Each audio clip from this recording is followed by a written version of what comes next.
সুপ্রভাত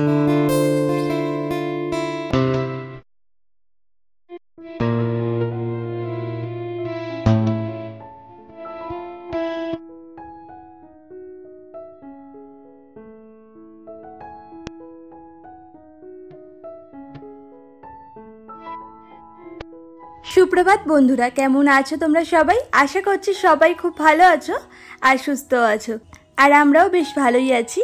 আমার আরও একটি নতুন ভিডিওতে তোমাদের সকলকে অনেক অনেক ভালোবাসা আর অনেক স্বাগত জানিয়ে আজকের ভিডিওটি শুরু করছি। আর আশা রাখছি আজকের ভিডিওটি দেখতে তোমাদের খুব ভালো লাগবে। যদিও আজকে তোমরা যে ভিডিওটা দেখতে পাচ্ছ এটা কিন্তু বেশ কয়েকদিন আগের, আসলে অনেক দিন ধরেই না এই ভিডিওটা শ্যুট করা ছিল, তবে তোমাদের সাথে শেয়ার করাই হয়নি। শেয়ার করব করে তাই ভাবলাম আজকেই শেয়ার করি। তো এই ভিডিওটা ওই গত সোমবার কি তারও আগেরই হবে, আমার না ঠিক খেয়ালও নেই জানো তো। পরপর অনেকগুলো ভিডিও শ্যুট করা হয়েছিল, তবে কয়েকদিন ধরে তো ভিডিওটা ঠিকঠাক করে আপলোডই করতে পারছিলাম না। তো যাই হোক, এদিকে দেখো এখন উঠোনটাকে ডাস্টিং করে নিচ্ছি, ওদিকে কিন্তু ঘরটাকে এখনও ডাস্টিং করা হয়নি। তো ভাবছি এদিকের কাজটা মিটিয়ে তারপরে ঘরটাও ডাস্টিং করে নেব। তো এদিকে উঠোন ডাস্টিং করার পরে জলের ছড়াও দিয়ে নিলাম। আর তারপরে দেখো এই যে আমার যত গাছগুলো আছে, তো সব গাছগুলোতে একটু জল দিয়ে নিচ্ছি। আর এই জায়গাটা দেখো পুরো জঙ্গল টাইপের হয়ে গেছে।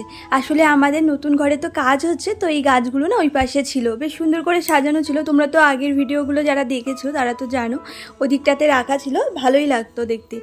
আর এখন দেখো জায়গা তো কম, তো ওই ঠ্যাসা ঠ্যাসিতে সব পাশাপাশি রাখা, তো ওই জন্য মনে হচ্ছে কি জঙ্গল টাইপের হয়ে গেছে। তাছাড়া বেশ কিন্তু ঘাসও হয়েছে, তো ঘাসগুলোকেও তুলতে হবে। তো পরে একদিন ভাবছি কি ঘাসগুলোকেও তুলে দেবো, আর এইগুলো না সাইজ করে আবার রেখে দেবো যেখানে ছিল। তো সেখানে আগে ঘরের কাজটা মিটে যাবে, তারপরে আবার গাছগুলোকে ওদিকে সরাবো, ততদিন পর্যন্ত এখানেই রেখে দেবো। তো যাই হোক, তারপরে দেখো ঘরে তো গেছিলাম, ঘরে গিয়ে ডাস্টিং করে এদিকে রান্নাঘরে এসে ভাতটাও কিন্তু বসিয়ে দিয়েছি। তারপরে টুকটাক রান্নাঘরের কাজকর্ম কমপ্লিট করে ওইদিকে বাসন টাসনও কিন্তু গুছিয়ে নিলাম। এরপরে দেখো সোজা চলে এসেছি ঘরে এসে এখন বিছানাটা তুলে নিচ্ছি।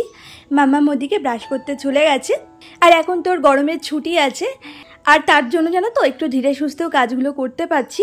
আর ওর যখন স্কুল থাকে তখন তো সকালবেলায় একসাথে দুজনকে আমাকে সামলাতে হয়। ওইদিকে তোমাদের দাদাভাই ওই সকালবেলায় ডিউটিতে যায়, তো ওর জন্য তো টিফিন বানাতে হয়, তারপরে যা যা খায় ভাতের সাথে তো পদও লাগে, তো সেগুলো ওই সকালের মধ্যে সব কিছু সারতে হয়।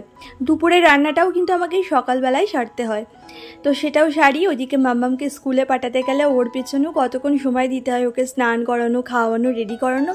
একটা বাচ্চার পেছনে জানোই কতটা সময় লাগে, তো সব কিছু কিন্তু এই কত কম সময়ের মধ্যে আমাকে ম্যানেজ করতে হয়।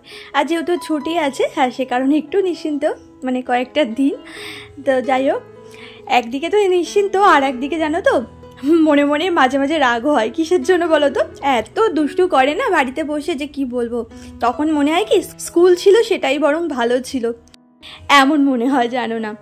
তো যাই হোক, এদিকে দেখো বেশ কিছু জামা কাপড় ছিল গতকালকের, তো সেই জামা কাপড়গুলো না হালকা হালকা ভেজা ছিল, কারণ গতকালকে না এদিকটা খুব মেঘলা মেঘলা ছিল। আর সে জামা কাপড়গুলো না দড়িতে মেলা ছিল, দেখতেই পেলে একটু আগে তুলে নিয়ে এলাম। তো সমস্ত জামা কাপড়গুলো ভাবলাম কি এখনই ভাঁজ করে রাখি, নইলে না রাখবো কোথায় বলো তো? একটা ঘরের মধ্যে এত জিনিসপত্র, মানুষ নড়ারই জায়গা নেই, আর তার উপরে জামা কাপড়ে যদি ছড়িয়ে রাখি তাহলে দেখতে যেমন বাজে লাগে, আর নিজের কাছে না কেমন একটা অস্বস্তিকর ব্যাপার লাগে জানো না। আর গত দিনের ভিডিওতে আমাকে বিট্টু বিদিশা ব্লগ সুপ্রিয়াস ঘরোয়া গল্প থেকে মা ছেলের স্বপ্ন এসএস ফ্যামিলি থেকে আমাকে কমেন্ট করেছিলে তোমরা অনেক বন্ধুরা, তোমাদেরকে অনেক অনেক ধন্যবাদ জানাই গো আমার পাশে থাকার জন্য, আর আমাকে এত সুন্দর সুন্দর করে কমেন্ট করার জন্য।